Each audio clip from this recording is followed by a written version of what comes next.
Hello दोस्तों, बहुत बहुत स्वागत अभिनंदन एक बार फिर से RDX गुरु में। हम लोग भारत का भूगोल पढ़ रहे हैं। उसमें आज प्रायद्वीपीय नदियाँ पढ़ेंगे। प्रायद्वीप भारत की नदियों में भी जो अरब सागर में गिरने वाली नदियाँ वो पढ़ेंगे। उससे पहले एक मोस्ट इम्पोर्टेंट चीज़ आपको पढ़ा देता हूँ।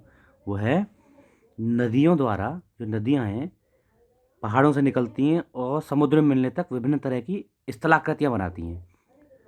उनको कैसे कैसे क्या क्या बनाती हैं देखते हैं। चलो देखो, नदियों द्वारा पर्वत से समुद्र की ओर यात्रा में विभिन्न आकृतियाँ कौन कौन सी बनती हैं उनको दिखाएंगे अभी। एक बार देख लेते हैं। जब हम बार बार बोलते हैं ना पूर्ववर्ती नदियाँ मतलब क्या नदियाँ हैं? जो ऐसी नदियाँ जो हिमालय बनने से पूर्व या पर्वत बनने से पूर्व से बह रही हैं और अपनी दिशा नहीं बदली है, अपनी जगह उन्होंने नहीं छोड़ी है। उसी के कारण, उन्हीं पूर्ववर्ती नदियों के कारण गार्ज का निर्माण होता है। गार्ज मतलब बहुत गहरा खड्डा, महाखड्ड निर्माण होता है। वो क्योंकि वो पहाड़ी को काट काट काट काट के गड्ढा बना देती हैं, खड्ड बना देती हैं। उसी को गार्ज बोला जाता है। तो देखो, सबसे ऊपर पहाड़ी से ऐसे नदी आएगी तो क्या बनाएगी? वी आकार की तीव्र ढाल में वी आकार की घाटी बनाएगी। जब पहाड़ी से ऊपर निकलेगी तो ऐसे आएगी, काट देगी। फिर उसके नीचे तेजी से, क्योंकि पानी तेजी से गिर रहा होगा, जगह को काट देगी। और काटने के बाद वहाँ जलोढ़ पंख या शंकु मतलब गड्ढा हो जाएगा। वहाँ पे जलोढ़ निक्षेप इकट्ठे होने लगेंगे धीरे धीरे। जलोढ़ पंख या शंकु का निर्माण हो जाएगा उसके नीचे बिल्कुल। उसके बाद फिर मंद ढाल हो जाएगी, क्योंकि पहाड़ी से नीचे आ जाने के बाद मंद ढाल होगी। पहाड़ी पर तीव्र ढाल होती है। फिर क्या है, नीचे आके नदी इस तरह से कुछ स्थलाकृति की वजह से मोड़ ले लेगी, अपने आप में मोड़। और ये जो मोड़ लेती है इसी को बोलते हैं विसर्प। विसर्प क्या बोलते हैं? विसर्प। फिर विसर्प बनाएगी। अब क्या होता है, ये विसर्प ही जब इसमें मोड़ दे दे के मिट्टी इकट्ठा होती रहती है, मिट्टी इकट्ठी होती है, तो ये धीरे धीरे क्या है, यहाँ मिट्टी इकट्ठी होती रहेगी और धीरे धीरे धीरे धीरे करके ये रास्ता अपना ऐसे बना लेती है। वो विसर्प को छोड़ के, क्योंकि वहाँ सेडिमेंट जमा होते रहते हैं, मिट्टी जमा होती रहती है, तो ये सीधे ऐसे जुड़ जाती है। और इसी को बोलते हैं गोखुर झील। मतलब गाय के पैर जैसी ऐसे आकृति बना लेती है और ये नदी सीधी ऐसे जुड़ जाती है। अब यहाँ से नहीं आ रही, अब ये सीधे ऐसे जा रही है। तो ये हो गई गोखुर झील। गोखुर झील बन गई। फिर समतल एरिया में चलेगी, समतल प्लेन में चलेगी, क्योंकि गोखुर झील और ये विसर्प भी समतल एरिया में बनेगा, कभी पहाड़ी पर नहीं बन सकता है। उसके बाद अंत में क्या बनता है? डेल्टा बनता है।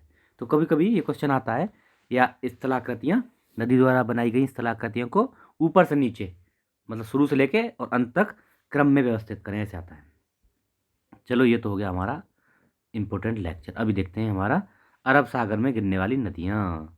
अरब सागर का नदी तंत्र ये पढ़ेंगे आज, ठीक है। चलो शुरू करते हैं।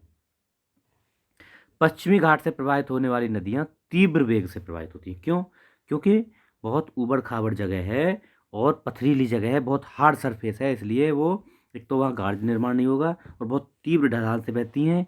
इसी कारण जलप्रपातों और झरनों का निर्माण होता है, क्योंकि ऊंची नीची जगह है पश्चिमी घाट में। अच्छा, अब सबसे पहले देखते हैं लूनी नदी या सागरमती। साबर नहीं है, देखना ध्यान रखना, सागरमती भी बोलते हैं, सागर।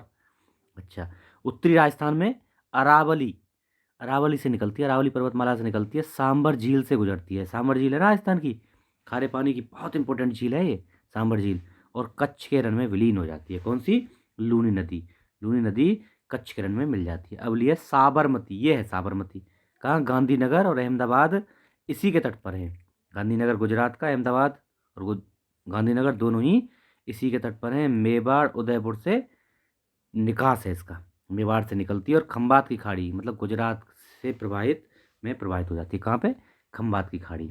खंबात की खाड़ी ऊपर वाली है। ये जो दो पोर्शन है ना, इसमें ऊपर वाली है, ये वाली है या ये वाली है, आप बताएंगे मुझे कमेंट बॉक्स में। मैंने बताया था आपको। अगली है माही नदी। विंध्य पर्वत मध्य प्रदेश से निकलती है, खंबात की खाड़ी में, ये भी खंबात की खाड़ी में प्रवाहित हो जाती है। मध्य प्रदेश, राजस्थान और गुजरात में प्रवाहित होती है। तीन राज्यों में, कहाँ कहाँ? मध्य प्रदेश, राजस्थान और गुजरात में। ये कर्क रेखा को दो बार काटती है, बहुत इंपॉर्टेंट फैक्ट है। कर्क रेखा को दो बार काटने वाली नदी माही नदी। अगली है नर्मदा नदी। मध्य प्रदेश, गुजरात, महाराष्ट्र से प्रवाहित होती है। सतपुड़ा के उत्तर में इसका प्रवाह है, सतपुड़ा के उत्तर में है। और अरब सागर में जल प्रवाहित करती है। अरब सागर में तो ऑफिशियल सी बात है, वही पढ़ रहे हैं हम। प्रायद्वीपीय भारत की सर्वाधिक लंबी नदी है। प्रायद्वीपीय भारत की सबसे लंबी नदी कौन सी है? यही है, कौन सी? नर्मदा नदी। गोदावरी मतलब देखो, सबसे बड़ी गोदावरी, फिर कृष्णा और नर्मदा। लंबाई में प्रायद्वीपीय भारत में देखो, ये प्रायद्वीपीय भारत की लंबाई में सबसे बड़ी नदी तो यही हो गई, कौन सी? नर्मदा, फिर गोदावरी, कृष्णा, नर्मदा, ये सब हो गई। अमरकंटक मैकाल पहाड़ी से निकलती है, पश्चिम की ओर भ्रंश घाटी में प्रवाहित होती है। भ्रंश घाटी या गहरी घाटी में प्रवाहित होती है। भरूच के पास इसका मुहाना बनता है, मतलब अरब सागर में गिर जाती है भरूच के पास, गुजरात में। धुआंधार, कपिलधारा जलप्रपात, जबलपुर के पास भेड़ाघाट, मतलब धुआंधार और कपिलधारा जलप्रपात इसी पर हैं। जबलपुर के पास पड़ता है एक भेड़ाघाट, भेड़ाघाट जलप्रपात भी इसी पर है। इसी पर जबलपुर यानी मध्य प्रदेश का जो शहर है जबलपुर, इसी पर ही स्थित है। एमपी में सर्वाधिक लंबी, मतलब मध्य प्रदेश की सबसे लंबी नदी है। अगली देखते हैं तापी नदी। तापी बैतूल पठार और महादेव पहाड़ियों के पास से, एमपी में बैतूल पहाड़ महादेव पहाड़ियों के पास से निकलती है, सतपुड़ा के दक्षिण में बहती है। देखो, सतपुड़ा के दक्षिण में कौन सी? तापी नदी, और उत्तर में नर्मदा नदी। यानी सतपुड़ा के दोनों ओर, एक और ऊपर में तो बहती है नर्मदा, नीचे तापी। भ्रंश घाटी में प्रवाहित होती है, सूरत के निकट खंबात की खाड़ी में गिर जाती है। खंबात खाड़ी के बारे में जो क्वेश्चन पूछा बताना आप लोग। खंबात खाड़ी में सूरत के निकट ये अपना जल प्रवाहित करती है। अरब सागर में गिरने वाली नदियों में नर्मदा के बाद दूसरी सबसे लंबी नदी है। अरब सागर में गिरने वाली सबसे लंबी नदी तो नर्मदा हो गई, उसके बाद तापी दूसरी सबसे लंबी बड़ी नदी है अरब सागर में गिरने वाली नदियों में। यह मध्य प्रदेश, गुजरात, महाराष्ट्र में बहती है। उकाई व काकरपारा, उकाई और काकरपारा जल विद्युत परियोजना इसी नदी पर है। ये भी क्वेश्चन बहुत बार पूछा हुआ है। मांदर, मांदर और सतरंजी दोनों गुजरात में है। ये नदियां हैं मांदर और सतरंजी, ये भी गुजरात में बहने वाली नदियां हैं। मांडवी नदी व ज्वारी नदी बोलते हैं, मांडवी नदी या ज्वारी नदी गोवा में प्रवाहित होती है। पणजी मांडवी नदी के ही किनारे है। मांडवी या ज्वारी बोलते हैं, उसका याद रखना, मांडवी को ही ज्वारी बोलते हैं। इसी के किनारे है गोवा, इसकी गोवा की राजधानी पणजी। सारावती या गंगावेली कहाँ पे? कर्नाटक में। सारावती गंगावेली कहाँ की नदी है? कर्नाटक की। पेरियार, भरतपुजा और पंबा नदियाँ ये कहाँ की हैं? केरल में।